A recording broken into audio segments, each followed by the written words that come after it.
Hi everyone. आज के video में देखेंगे इंग्लिश हिंदी का लैंग्वेज पेपर का प्रीवियस ईयर क्वेश्चन।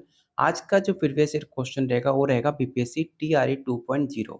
आपको पता होगा कि आपके इंग्लिश और हिंदी से 30 नंबर के क्वेश्चन पूछे जाते हैं, जिसमें से आपको 9 मार्क्स लाने होते हैं पेपर क्वालिफाई करने के लिए। अगर आप क्वालिफाई नहीं करते हो तो आपका आगे का पेपर जो मेन सब्जेक्ट है उसका पेपर जाँच नहीं होता है। तो चलिए शुरू करते हैं आज का पहला क्वेश्चन। यहाँ पर आपको साफ लिखा हुआ है टीआरई 2.0 का प्रीवियस ईयर क्वेश्चन 18/12/2023 का ये प्रीवियस ईयर क्वेश्चन हम कंप्लीट करने वाले हैं। प्रीवियस ईयर क्वेश्चन से आपको आइडिया लग पाता है कि क्वेश्चन का पैटर्न क्या रहने वाला है और आपको मैक्सिमम चांस रहता है कि प्रीवियस ईयर क्वेश्चन से आपके आने वाले एग्जाम में क्वेश्चन मैच करने का। तो आज का पहला क्वेश्चन है, which is the most beautiful word. आपको इसका आंसर पैसेज को रीड करने के बाद आंसर चुनना होता है। खुद से आंसर को टिक आउट नहीं करना है। पैसेज को जब आप रीड करोगे उसमें आंसर मेंशन रहता है कि सबसे खूबसूरत पक्षी इस पैसेज में कौन है। पहला ऑप्शन है crow, peacock, eagle, one of the above या नॉन ऑफ द अबव। तो याद रखिएगा, जब आप इस पैसेज को रीड करोगे तो आपको आंसर मिलेगा ऑप्शन बी, पीकॉक। यहाँ पर देख भी सकते हो, उपरोक्त पैसेज के अनुसार पीकॉक मोस्ट ब्यूटीफुल बर्ड, इसलिए इसका राइट आंसर ऑप्शन बी हो जाएगा। ऐसे क्वेश्चन आपके बीपीएससी 3.0 में पूछे गए थे जो पेपर कैंसिल हुए थे। सेकंड क्वेश्चन है, who wanted to be colourful and beautiful. पहला ऑप्शन है parrot, crow, peacock, one of the above या नॉन ऑफ द अबव। तो याद रखिएगा, क्वेश्चन सेकंड का राइट आंसर ऑप्शन बी होगा। जो कौवा होता है वो कलरफुल एंड ब्यूटीफुल बनना चाहता है, इस पैसेज में बात की गई है। क्वेश्चन नंबर थर्ड है, who is very lucky. Crow, peacock, other birds या more than one of the above या नॉन ऑफ द अबव। तो याद रखिएगा, इस पैसेज में कौवा जो है काफी ज्यादा लकी बताया गया है, इसलिए इसका राइट आंसर ऑप्शन ए होगा। क्वेश्चन नंबर फोर है, हु थैंक गॉड, मतलब भगवान का शुक्रिया कौन कर रहा है, आपको ये बताना है।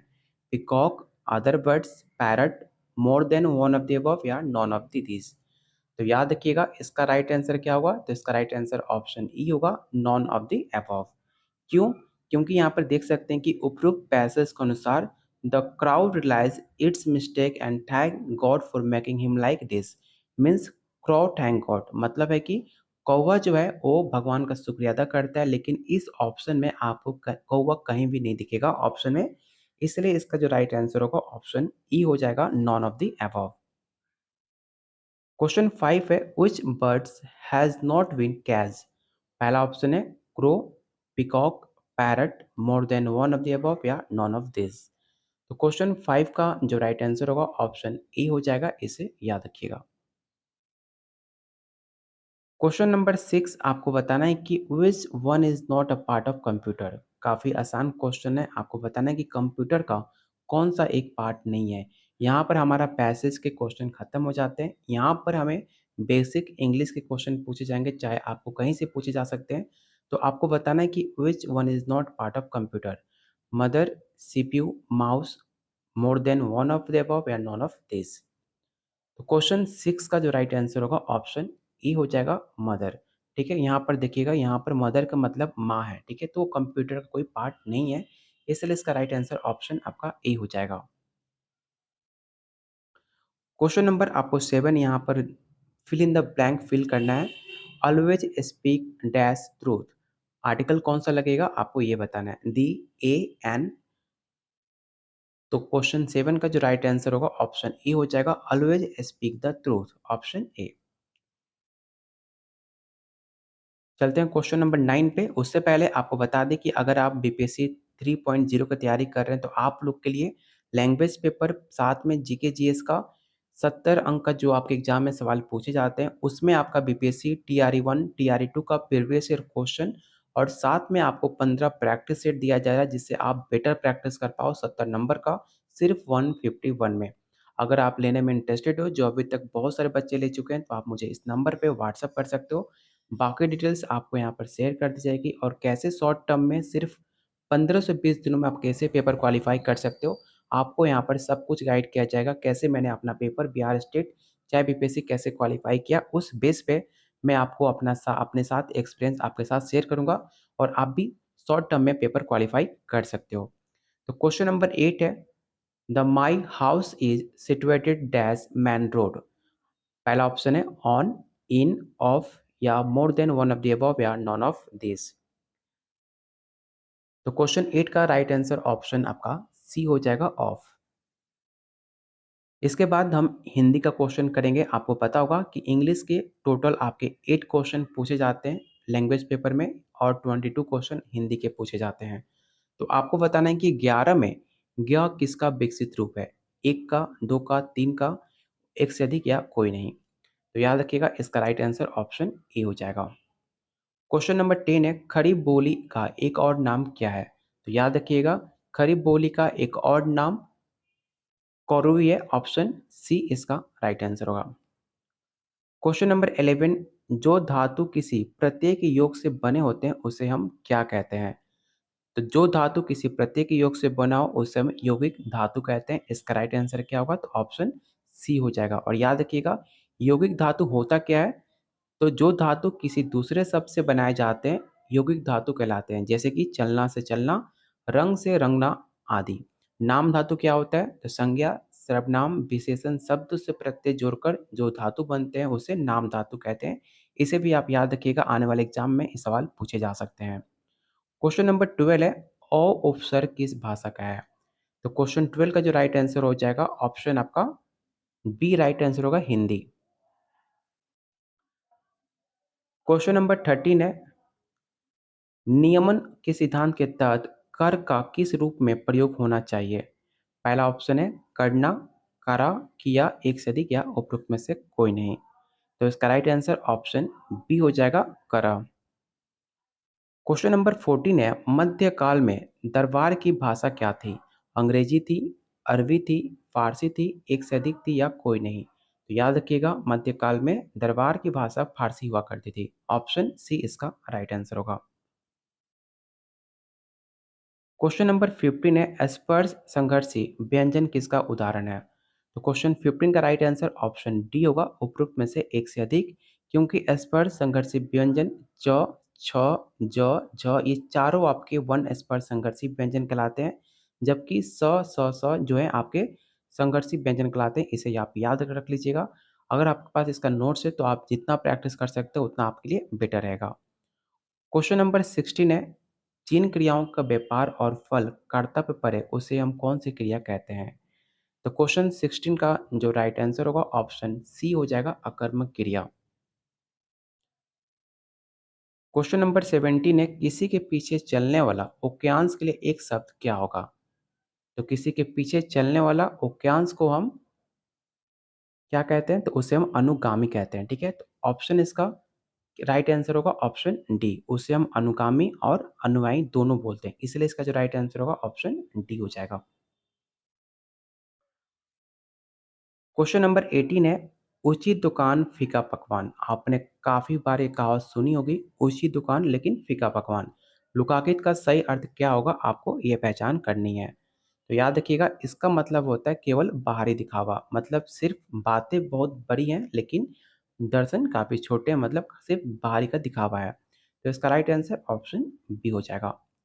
क्वेश्चन नंबर 19 है, अर्ध मागधी अपभ्रंश किस बोली का विकास माना जाता है। भोजपुरी, ब्रज, मराठी या एक से अधिक या उपरोक्त में से कोई नहीं। तो याद रखिएगा इसका जो राइट आंसर होगा ऑप्शन ई हो जाएगा, उपरोक्त में से कोई नहीं। क्योंकि जो आपका अर्ध मागधी भाषा होती है वो पूर्वी हिंदी का विकास हुआ भाषा माना जाता है, इसलिए इसका राइट आंसर ऑप्शन ई हो जाएगा। क्वेश्चन 20 है, शब्द शक्ति कितने प्रकार की होती हैं। दो, चार, छः, एक से अधिक या उपरोक्त में से कोई नहीं। तो आपको पता होगा शब्द शक्ति 3 प्रकार की होती हैं, जो कि आपके ऑप्शन में मेंशन नहीं किया गया है, इसलिए इसका जो राइट आंसर होगा ऑप्शन ई हो जाएगा। 3 प्रकार कौन-कौन से होते हैं, तो पहला आपका अविदा, व्यंजना और लक्षणा। ये 3 आपके शब्द शक्ति के 3 प्रकार होते हैं, इसे आप ज़रूर नोट डाउन कर लेना। क्वेश्चन नंबर 21 है, आचार्य भरत ने रस के कितने भेद माने हैं। तो याद रखिएगा आचार्य भरत ने टोटल 8 रस के भेद माने थे, ऑप्शन ए इसका राइट आंसर होगा। क्वेश्चन नंबर 22 आपको बताना है कि जहाँ उपमेय में उपमान की संभावना की जाती है, वहाँ पर कौन-सी अलंकार होती है? रूपक, व्यक्तिरक, उत्प्रेक्षा या एक से अधिक या उपरोक्त में से कोई नहीं। तो इसका राइट आंसर ऑप्शन सी हो जाएगा, इसे याद रखिएगा। क्वेश्चन नंबर 23 आपको बताना है कि राजभाषा आयोग का गठन कब हुआ? काफ़ी मोस्ट इम्पोर्टेंट क्वेश्चन है। ये सवाल आपके बीपीएससी 3.0 जो पेपर कैंसल हुआ था, उसमें भी सवाल पूछा गया था कि जो आपका राजभाषा है, उस आयोग के गठन कब की गई थी? तो याद रखिएगा 1955 में की गई थी। इसका राइट आंसर ऑप्शन ए हो जाएगा। क्वेश्चन नंबर 24 आपको बताना है कि कौन-सी रचना अज्ञ की नहीं है? तो इसका राइट आंसर ऑप्शन ई होगा, उपरोक्त में से कोई नहीं, क्योंकि दिए गए विकल्पों में कोई रचना अज्ञ की नहीं है, इसलिए इसका राइट आंसर हम ऑप्शन ई को टिक आउट करेंगे। आप जब सारे पॉइंट आप जब रीड करोगे, सारे डाउट आपके क्लियर हो जाएंगे, जो कि काफ़ी इंपॉर्टेंट है आपके डाउट क्लियर करना, क्योंकि आने वाले पेपर में तभी जाकर आप राइट आंसर टिक आउट कर पाओगे। क्वेश्चन नंबर 25 है, शिवावलोकन की रचनाकार का नाम क्या है? यशपाल, अज्ञ, नागार्जुन, एक से अधिक या उपरोक्त में से कोई नहीं। तो क्वेश्चन 25 का जो राइट आंसर होगा ऑप्शन ई हो जाएगा। फिर से आपको यहाँ पर एक पैसेज दिया गया है जिसे आपको ध्यानपूर्वक पढ़ने हैं और आपको इनमें से राइट आंसर आपको फाइंड करना है। तो हम पैसेज को रीड नहीं करेंगे क्योंकि वीडियो काफ़ी लंबा बन जाएगा और थोड़ा-सा पेचीदा भी हो जाएगा। तो हम चलते हैं डायरेक्ट क्वेश्चन पे। आपको बताना है, आपको मैं बताऊँगा कैसे आप इज़िली इसका सॉल्व कर सकते हो। क्वेश्चन नंबर 26 है, मनुष्य के जीवन में सफलता प्राप्त करने का मार्ग प्रशस्त करते हैं। देखिए, सबसे पहले है कि बहुत सारे लोग पैसेज को पहले एक बार रीड कर लेते हैं, उसके बाद आपको ऑप्शन को फाइंड करते हैं। सबसे पहली बात, आप लोग क्या करना, जो भी आप बीपीएससी 3.0 का पेपर देने वाले हैं, वो लोग सबसे पहले लैंग्वेज पेपर को सॉल्व नहीं करेंगे। मैक्सिमम लोग गलती क्या करते हैं कि सबसे पहले जब एग्ज़ाम देने आप बैठते हो, तो सबसे पहले आपको लैंग्वेज पेपर सामने दिखता है और आप उसे बनाने लगते हो, जो कि सबसे ज़्यादा आप गलती करते हो। मैक्सिमम लोग यही गलती करते हैं, लेकिन आपको ऐसा नहीं करना है, क्योंकि आपको सोचना चाहिए कि सिर्फ़ 30 में से आपको 9 नंबर लाने हैं, जो कि आप आसानी से ला सकते हो। तो फिर सिर्फ़ इसमें इतना टाइम क्यों वेस्ट करना? क्योंकि आप 30 के 30 क्वेश्चन अटेम्प्ट करने बैठ जाते हो, आप भूल जाते हो कि सिर्फ़ आपको 9 मार्क्स लाने हैं। तो आपको ये सारे टाइम आपको वेस्ट बिल्कुल नहीं करना है। लैंग्वेज पेपर को सबसे आपको लास्ट में करना है। क्यों लास्ट में करना है? क्योंकि आप ईज़िली, अगर सिर्फ़ आपने प्रैक्टिस अच्छे से किया है, सारा प्रीवियस ईयर क्वेश्चन और 10-15 प्रैक्टिस जो मैं आपको दे रहा हूँ सिर्फ़ 151 में, अगर आपने इतना कर लिया है, तो आपको लैंग्वेज पेपर लास्ट में करना है। ईज़िली आप 9 नंबर लाकर पेपर क्वालीफाई कर जाओगे। अपना टाइम यहाँ पर वेस्ट करने की बिल्कुल ज़रूरत नहीं है। आप आप लास्ट में सॉल्व कर रहे हो, तो पैसेज को पढ़ने में आप टाइम वेस्ट मत करो। सबसे पहले क्वेश्चन को रीड करो, क्वेश्चन क्या पूछ रहा है, और जल्दी से आप पैसेज को पढ़ने के बाद आप इसका आंसर फाइंड कर लोगे। ठीक है? तो क्वेश्चन 26 का राइट आंसर क्या होगा? तो इसका राइट आंसर होगा ऑप्शन बी, क्योंकि आपको यहाँ पर गद्यांश में दिया भी गया है कि मनुष्य के जीवन में सफलता प्राप्त करने के मार्ग परिश्रम, दृढ़ इच्छाशक्ति और लगन के प्रशस्त होता है, जो आप इज़िली फाइंड कर सकते हो गद्यांश के अंदर। क्वेश्चन 27 है, प्रत्येक समस्या अपने साथ लेकर क्या आती है? तो काफ़ी बेसिक से सवाल है, आपको पता है संघर्ष। जब भी समस्या आती है तो आपका संघर्ष अपने साथ लेकर आती है, तभी जाकर आप उससे सामना कर पाते हो। तो इसका राइट आंसर ऑप्शन ए हो जाएगा। क्वेश्चन नंबर 28 है, अनावश्यक में किस उपसर्ग का प्रयोग हुआ है? तो काफ़ी इंपॉर्टेंट क्वेश्चन है, याद रखिएगा, इसका राइट आंसर ऑप्शन बी हो जाएगा। क्वेश्चन नंबर 29, प्रत्येक संघर्ष में गर्व क्या निहित होता है? तो क्वेश्चन 29 का जो राइट आंसर होगा ऑप्शन ई होगा, उपरोक्त में से कोई नहीं, क्योंकि यहाँ पर आप देख सकते हैं कि प्रत्येक संघर्ष के घर में विजय निहित होता है और विजय इस ऑप्शन में आपको कहीं नहीं दिखेगा। इसलिए इसका राइट आंसर बीपीएससी ने ऑप्शन ई माना था, जो कि मैक्सिमम लोगों ने गलती किया था। तो इसका राइट आंसर ऑप्शन ई हो जाएगा। और आज का लास्ट क्वेश्चन आपको बताना है कि समस्त ग्रंथों और महापुरुषों के अनुभव पर निष्कर्ष क्या निकलता है? तो जब आप गद्यांश को पढ़ोगे, तो आप उसमें पाओगे कि इसका राइट आंसर ऑप्शन डी होगा, उपरोक्त में से एक से अधिक। क्यों होगा? तो आप यहाँ पर देख सकते हो कि समस्त ग्रंथों और महापुरुषों के अनुभव का निष्कर्ष इस बात पर निकलता है कि संघर्ष डरना अथवा उसे विमुख होना अहितकर है। इसलिए इसका राइट आंसर ऑप्शन डी हो जाएगा। तो यहाँ पर आपका टॉप 30 लैंग्वेज पेपर क्वेश्चन खत्म हो जाते हैं। इसके बाद आपके जीके जीएस जो 40 नंबर के सवाल पूछे जाते हैं, वो भी सब आपको मिलेगा। बीपीएससी टीआरई 1 हो चाहे टीआरई 2, सारे वो पेपर 1 टू 5 से लेकर क्लास 12 तक जितने भी बीपीएससी टीआरई 1, टीआरई 2 में क्वेश्चन हुए थे, एग्जाम हुए थे, सबका प्रीवियस ईयर क्वेश्चन मिलेगा। साथ में आपको 15 प्रैक्टिस सेट भी अलग से दिया जा रहा है। तो इतना एनफ है आपको 70 मार्क्स में से 50 नंबर लाने के लिए। तो अगर आप इंटरेस्टेड हो लेने में तो आप मुझे इस नंबर पे व्हाट्सअप कर सकते हो। बाकी अगर आप चाहते हो डेली आपको वीडियो कराया जाए, डेली प्रैक्टिस कराया जाए, सब प्रीवियस ईयर क्वेश्चन आपके एग्जाम से पहले कंप्लीट हो, तो वीडियो को लाइक और शेयर जरूर करना। और अभी तक आपने चैनल को सब्सक्राइब नहीं किया है तो चैनल को जरूर सब्सक्राइब कर लीजिएगा, क्योंकि आपको डेली शाम 6 बजे आपको डेली प्रीवियस ईयर क्वेश्चन और साथ में प्रैक्टिस सेट आपको ज़रूर कराया जाएगा। आपके एग्ज़ाम से पहले सारा खत्म कर दिया जाएगा। इसलिए वीडियो को लाइक शेयर करके आप हमारा मोटिवेशन को बढ़ा सकते हैं।